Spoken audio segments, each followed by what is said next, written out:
दोस्तों नमस्कार।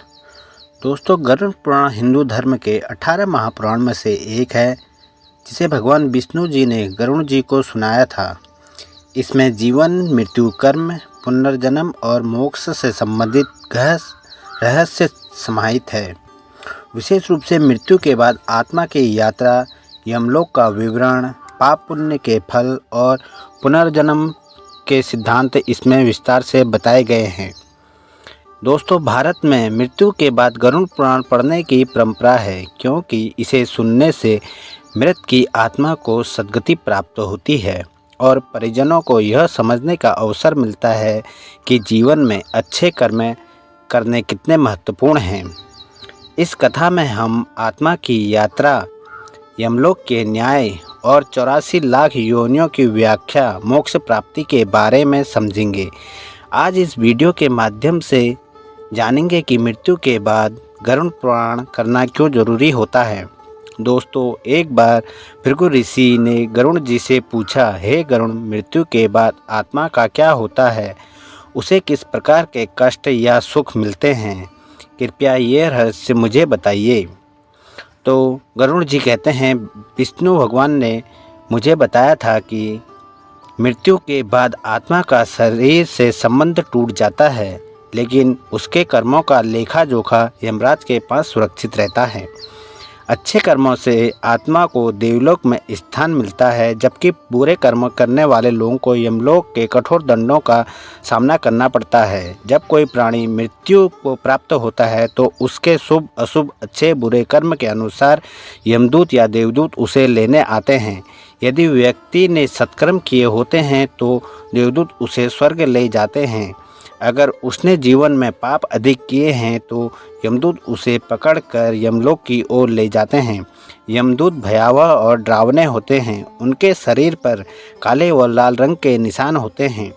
उनके हाथों पर रस्सियां होती हैं, जिससे वे आत्मा को बांध कर खींच कर ले जाते हैं। जो व्यक्ति अत्यधिक पापी होता है उसे कांटे भरे मार्गों से घसीटा जाता है, जहाँ रास्ते में उसे असहनीय पीड़ा सहनी पड़ती है। यमलोक पहुंचने से पहले आत्मा को वैतरणी नदी पार करनी होती है। यह नदी अत्यंत भयावह होती है। इसमें रक्त, मांस, हड्डी, मल और कीचड़ भरा होता है।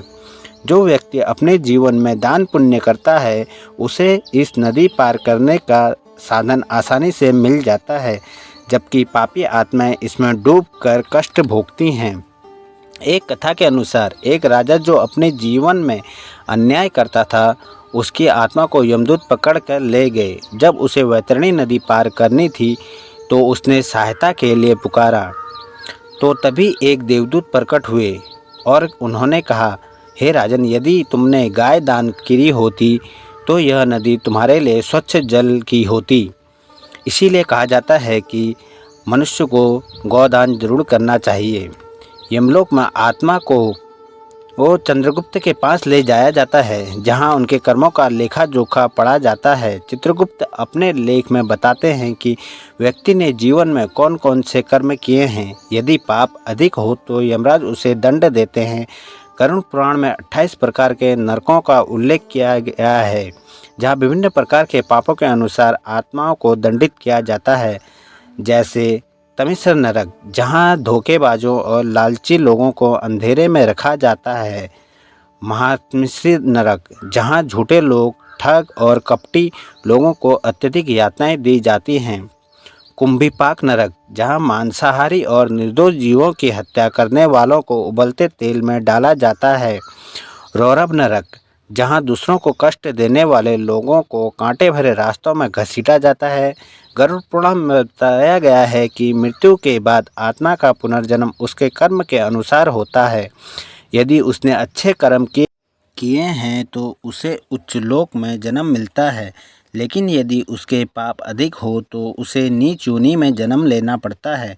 मोक्ष प्राप्ति करने के लिए व्यक्ति को जीवन में सत्य, दान, भक्ति और करुणा का पालन करना चाहिए।